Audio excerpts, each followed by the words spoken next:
back to the show. This is The Law Show on CL 650. This is your land. Take it in your hand. This is your land. Welcome to The Law Show on CL 650. We are joined in studio today by Gordon Maynard and Rudy Kisher from MKS Law in downtown Vancouver, immigration lawyers and partners there. And we're talking about, now, Rudy, I'll get you to do it this time. We're talking about a document that's been circulated in your community about immigration and possible changes coming up. And how was this obtained? Well, there was a town hall meeting in the Don Valley riding, which, if you don't know, that's in Toronto. It's very close to actually where I grew up. The minister, John McCallum, is the Minister of Immigration, Refugee and Citizenship Canada. McCallum was supposed to speak there. He didn't. The Chief of Staff came and spoke, and his name was Bernie Darrable. And he spoke to the crowd, and somebody there passed some notes on some speaking notes of what they heard onto an immigration consultant that has now sort of circulated it among immigration lawyers. So we have sort of about 17 points of sort of issues that we believe the department may be going forward on. Of course, how accurate these are and how far they are along in policy formation, we don't know, but I think that they're giving us a good insight into what we can expect. A good sort of high-level look at what could be coming, right? Yeah. All right. Now, this one might get some people's eyebrows raised a little bit. From the Chief of Staff, there will be a path to permanent resident or citizenship for all people who are foreign workers. Yeah, this is I think this is very interesting because the Conservatives were in power for 9 years. And what we saw happen under the Conservatives was an increase in the temporary foreign working period where we allowed a lot of temporary foreign workers in. And then the thought in that process was, well, this is a great way to get our immigrants, because what we're going to do is test run them. Let's see how they work out. If they work here, the employers like them, they can keep a job, they'll have Canadian experience, and it'll be easier for them to they'll be more successful permanent residents. And I guess the thought process that we talked about just earlier, there was a 4-year restriction. So if you weren't successful or you weren't able to immigrate, then you'd be sent home. You went back, right? So now that sounds great. Why didn't that work? Well, I don't know if it sounds great for everybody. I don't know if everybody believes it's great. I think there's a segment out there. Try it before you buy it, right? Try it before you buy it. But how comfortable are people with the idea that, well, you've come here, you're working, and you've been here for 4 years or 5 years, and now, for some reason, your language isn't good enough, you don't have exactly an indeterminate job offer, you're not going to qualify for immigration. So this seems to be suggesting that the Liberals don't feel very comfortable with having temporary foreign workers, now I don't know how accurate this statement is, to be fair to them, that don't have an avenue to permanent residence. And we have a lot of temporary foreign workers that come in here that are really just temporary foreign workers. A program that's been around for decades is our agricultural. They have no foreigner. intention to stay. And they're not set up that way. The whole program for the agricultural foreign workers that come in here, they come in here for the short growing season. So sometimes they're only here for 3 to 4 months. They work and they go back every year. So there is no path to permanent residency for those people ever. Skiing instructors are another one. They come here for a short time period. They can do the ski instructor. They don't get permanent experience. They don't get a permanent job offer. And you have to be Australian to work at a ski resort. That's what I've come. I go to Whistler and as a g'day, it's like, where are all the Canadian students that could be doing these jobs? Are they still in bed? I don't know. At the beach. I know my kid's still in bed. So this sounds like this sounds like it's from one extreme to the other. Now, anybody who's a temporary foreign worker will have a path to permanent residency. No, I think it's a misstatement. I don't believe it for 1 minute. No? No. And look, the criteria for approving a temporary foreign worker is different from the criteria for selecting permanent residence. And there's no good reason to say that all temporary foreign workers should have a path to permanent residency and citizenship. No good reason for it whatsoever. It's inappropriate. So I think this statement is one that we take with a huge grain of salt and just move on. Well, I think maybe could it be that they're eligible to apply doesn't mean they're going to get in. Well, they would be anyway, right? Any temporary foreign worker is eligible. Anybody can try and apply. Right. Not everybody is going to be accepted. Mm-hmm. Or you can't even apply. You can get an expression of interest, right? But I mean, if you're in as a temporary foreign worker, are they going to adjust the system? As we talked about in the last show, we see adjustments coming to that to lower the bar, perhaps to get people, to let certain people in. What's going to be the result of that? I don't think we know. So the downfall of if this was to go forward is that we're we're basically letting anybody who wants to come in, and then you have people who get upset that what does it mean to get into the country? It's a low bar. Yeah, I think the problem is, are those people going to be successful immigrants, right? If we lower the bar, people have come here to work, but for some reason they're not finding an avenue to immigration. Perhaps the reason is they're not going to be successful. We've selected a program of which we're only looking for successful immigrants. But we also have, and Gordon and I were discussing about this earlier, what is the number of immigrants that we're looking for, right? So if we don't have a cap, then are we willing to take as many immigrants as apply? Now, I don't think that's a system the Liberal is proposing, but that if you have a system like that every temporary foreign worker will have a pathway to immigration, then you're going to have a problem on the other end in terms of what's your cap in terms of numbers, right? Now, are there countries around the world that have had this come one, come all approach, and have they seen that? Any countries? In the last century? Yeah. No. Most, I mean, there was a time period when almost every immigrant was welcome because it was to populate the country. You populate the country and you get tax relief. You didn't have social service that you had prior. Yeah, you have to pay for things, yeah. Now we have to pay, we provide education stuff, so there's a cost. Right? All right, what's the next one, Gordon? All spouses will go to 6 months processing, and a special task force is working on eliminating the backlog now. So what is the problem now? Right now, depending on where you apply and which program you apply under, spouses sometimes are waiting 2 years before they get processed, and that's ridiculous. And so they're living offshore somewhere else? No, those ones are usually in Canada already. Oh, they're here, which is why they're giving work permits to them to keep them happy in the meantime. Offshore, they're getting just different processing times. But the whole processing system is undergoing changes. But the one with spouses was a problematic one because we just didn't see a good reason for the delay. Part of it had to do with policy, that these were non-economic immigrants, and if you had a policy that you wanted to promote economic immigration, then you would deliberately keep the numbers down on spouses. So you're saying that's maybe a stay-at-home mom or somebody who's not providing income? They're just not defined as being economic immigrants. They're given immigration to Canada based on their spousal relationship and not on their human qualities of economic benefit. So at any rate, the idea that policy is going to go to achieve 6 month processing, and we're seeing changes now. We're seeing them now. New applications in particular, are sometimes being achieved with great speed. Yeah, I think you can imagine how upsetting it is as a Canadian, where you're waiting 2 years to have your wife, probably the most important person in your life, come to Canada.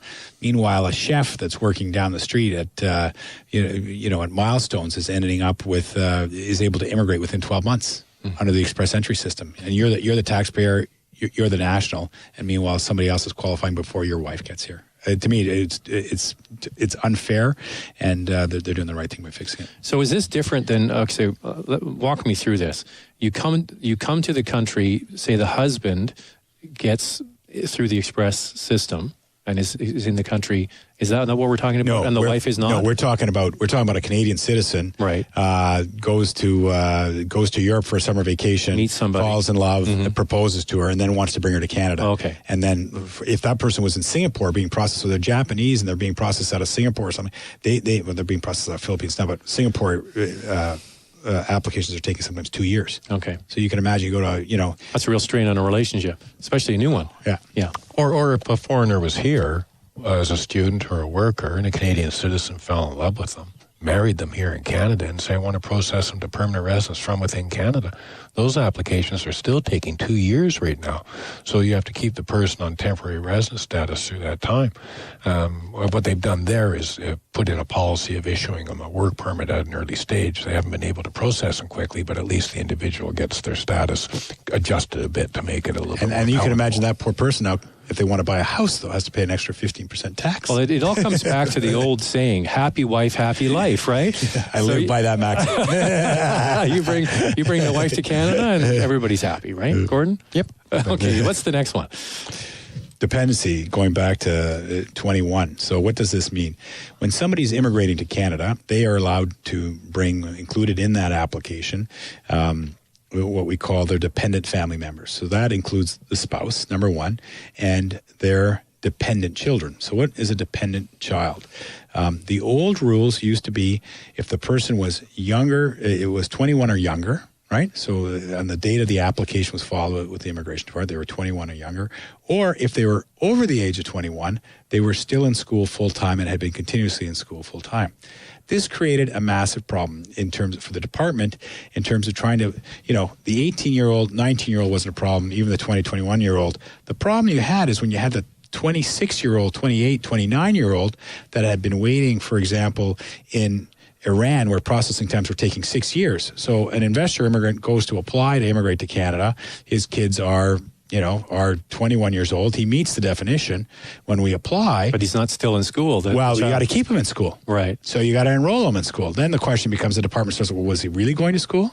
Well, he paid for the classes. Did he pass the classes? He was a horrible student. So there was all this litigation that came about this saying, because the department was saying, well, we don't believe he was a genuine student. So lawyers were taking cases, the court and say, well, that's not the definition. Somebody's 26 or 28 has left school and has started working. So you can't stop your life waiting to see if you're going to get into Canada, right? And so what the department did is, because they were bringing this express system, they also rolled back the age of dependency to 18, which to me seems unreasonably harsh. So, we have clients here now that are in Canada with their families, been working here for 5 years. Their kid is turning 19. Well, now all of a sudden the kid's not a dependent, won't be able to immigrate with the parents. From what I hear, the children are dependent until they're 30. They go to university and they come back. So, if 18 is not the number, what is the number? And the government has decided that 21 will be the number. There's lots of 30-year-olds living in their parents' basement playing video games. And do we want them as immigrants becomes the question. We don't see anything here about whether they're going to bring back the overage dependent through studies. So I haven't seen that. This is all I've seen batted around. Changing 19 to 21, under 19 to 21. Now, another one that was floated out there, the citizenship rules are going back to the old 3 out of 4 years. Now, explain what it was and how it changed and how it could revert back to the old system. The old citizenship requirement was that you had to reside in Canada as a permanent resident for 3 years, and you got to look back 4 years to find those 3 years of residency. So you had to be here 75% of the time, feet in Canada, more or less, for 3 years. You could also count your time in Canada before being a permanent resident if you were here as a worker or a student, up to a maximum of 1 year based on 50% credit. So if you were a student here for 2 years before becoming a permanent resident, that counted as 1 year credit of time. The citizenship test was then changed. The new act said that, no, we want to have 4 years out of 6 of time in Canada. And there was no credit given for time prior to being a permanent resident if you were here as a student or worker. So now they're talking about rolling back to the old test. Oh, was there anything wrong with the 4 out of 6? Was it just a higher bar? It's a higher bar. So they ran on that platform. The Liberals ran on that platform that they thought it was putting, in terms of integration in society, a lot of economists and a lot of, sociologists, et cetera, look at the sooner somebody can get integrated and feel like they belong part of a society, the sooner they're going to fit in. So putting it too far off is not a good thing. And so they've gone back. They ran on, the Conservatives changed it just shortly, about a year before the election. And the Liberals ran on a platform that they were going to bring it back. So I think that we're going to see it come back to 3 out of 6. I know I read in the Asian community, they call it the 4-year jail sentence. I almost threw up the first time I heard that in my office. They call it the 4-year jail sentence, and there was all kinds of fraud going on about when passports were fraudulently stamped. So they would say, oh, well, so-and-so has been here for the 4 years, but meanwhile, they had their passports stamped and they were back maybe in China, for example. There was a case of, I believe it was a lawyer that was keeping, so they would declare their passport lost, get a new passport. The lawyer would keep the passport in his safe for 4 years until a person was ready to apply, and then use the lost passport and submit it and saying that he'd never left the country. Well, there was another consultant who just got sentenced to 7 years in jail for massive passport fraud, falsifying stamps and passports for the purposes of PR card renewals and citizenship exams. And there was another guy, he had about 3,000 cases where he had set up the delivery out. So he would go as far as applying for tax credits, get them a cell phone, get them a mailing address, pay hydro bills, etc., and would all go to this one it would all go to this one address. And eventually an officer started seeing that these addresses were the same. Pop up. So they sent someone to go check on it. They went and opened the door. It was a brick wall behind it. There was absolutely nothing there. And then they started to investigate, and they found there was about 3,000 cases like that. And that's what brought about these changes, was this massive fraud that was going on. Well, I would suspect a lot of Canadians would say, well, let's make it harder than easier to get in to be Canadian. Well, I don't know that 3 out of 4 years is so generous as opposed to 4 out of 6. I don't see a big difference there. I think the important thing is that people are actually here, that they are actually rubbing shoulders, that they're engaging in the community. So how do you enforce that? Because when you leave Canada, nobody stamps your passport. Like when you go to China, you get a little piece of paper. And if you don't have that little piece of paper when you leave, you're in trouble.